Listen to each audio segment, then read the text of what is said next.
Significance of the civil war, इसमें बहुत सारे सिग्निफिकेंस है इस वॉर के। फिर 13 अमेंडमेंट एक्ट हुआ था, उसमें क्या हुआ था, जो स्लेवरी थे उसको डाउनलेट कर दिया था, गुलामों को through out the United state से डाउनलेट हटा दिया गया था।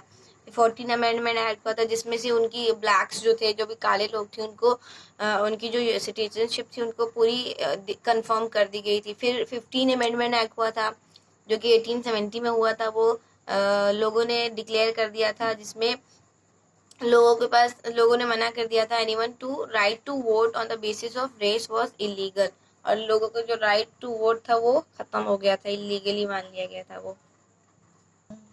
फिर इनका रिकंस्ट्रक्शन हुआ था, जिसको रिकंस्ट्रक्शन बोला गया था। उसमें क्या हुआ था, ये इन लोग की थोड़ा सा लड़ाई झगड़ा हुआ था, वॉर हुई थी, उसमें ये दोनों अलग हुए थे, उसको रिकंस्ट्रक्शन बोलते हैं। फिर ऐसे ही चलते चलते चलते कहते बहुत सारे इन लोगों ने लॉसेस देखे थे, बहुत सारे नए नए बैंक्स खुले थे इनके एग्रीकल्चर जहाँ पे थे, और इंडस्ट्रीज भी खुले थे। जब सिविल वॉर का जन्म हुआ, जब सिविल वॉर स्टार्ट हुई, during the course of war, the agricultural field in the south, the industries of the north complete renewed, पूरी तरह से खराब हो गई थी। फिर दोबारा इन लोग को बनाई गई जब ये वॉर स्टार्ट हुई। वॉर के बाद फिर क्या हुआ, लोगों ने अपनी इंडस्ट्रीज को फैलाना स्टार्ट कर दिया, और इंडस्ट्रीज बढ़ा दी और स्टैब्लिश कर दी, एक दूसरी नई इंडस्ट्रीज बनाना स्टार्ट कर दिया था। Now Abraham Lincoln was born in AD 1809 at Kentucky.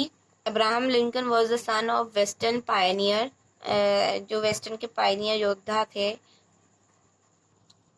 He had a taught childhood and faced many hardship. उनके बचपन से जो वो छोटे थे, उनके बचपन में उनको बहुत सारे प्रॉब्लम्स फेस करना और मुश्किल चीज़ें उनको सिखा दी गई थी कि तुमको फेस करना आना चाहिए। At the age of 21, Lincoln became a clerk in a store at Illinois.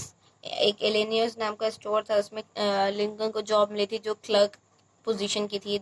Letter ही बिकेम द विलेज पोस्टमास्टर। उसके बाद एक गांव में वो पोस्टमास्टर, मतलब जो चिट्ठियाँ पहुँचाते हैं, वो बन गए थे। उसके बाद later he began being a brilliant boy। एक वो बहुत ज़्यादा sharp minded boy थे, बहुत अपने आप को बहुत ज़्यादा वो स्मार्ट थे।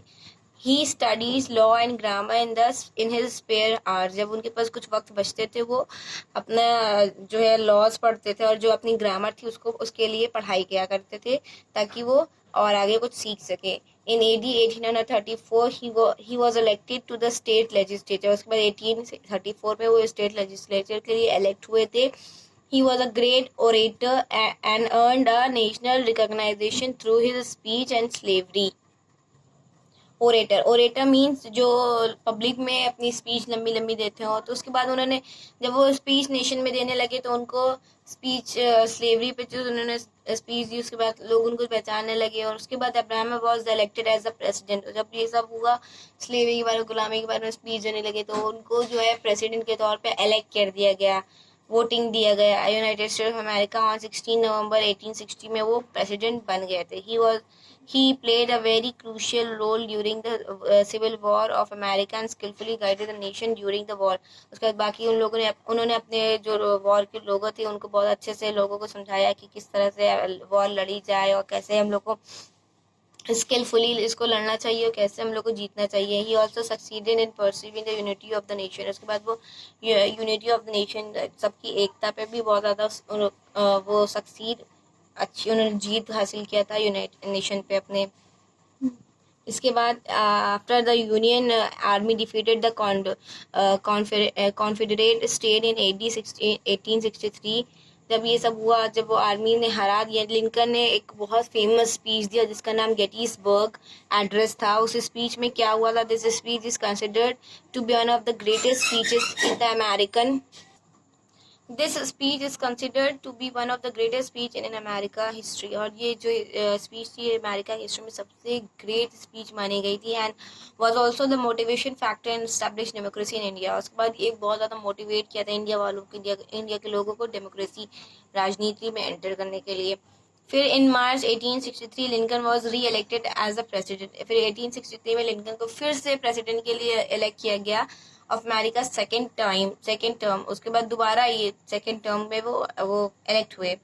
His inaugural speech as president, he said that he intended to do all which may achieve and cherished a just lasting peace among ourselves and with all nations. He helped in the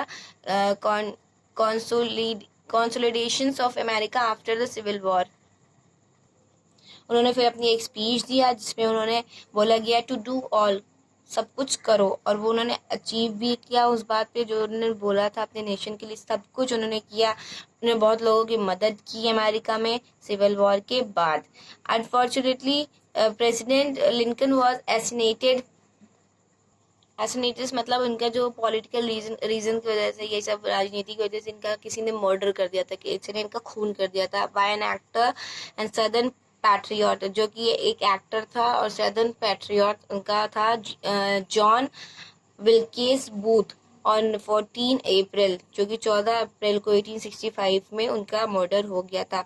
while he was sitting in the presidential box at fort theatre, जबकि वहाँ पे वो बैठे हुए थे presidential fort पे, और जो जिसको बोला था फोर्ट थिएटर बोला जाता था. He still remember as one of the greatest president of the USA. उसके बाद उनको प्रेसिडेंट USA का सबसे बहुत अच्छा आज तक माना जाता है. जिस तरह से वो सीट पे बैठे हुए थे, उसी तरह से उनका जो मर्डर हो गया था उनका फिर वहाँ पे एक स्टैचू भी बनाया गया था, जिसको आज तक वो जो वहाँ पे बना हुआ है लिंकन का statue. Thank you students. The chapter is and on the end now class. I hope you understand the chapter very well.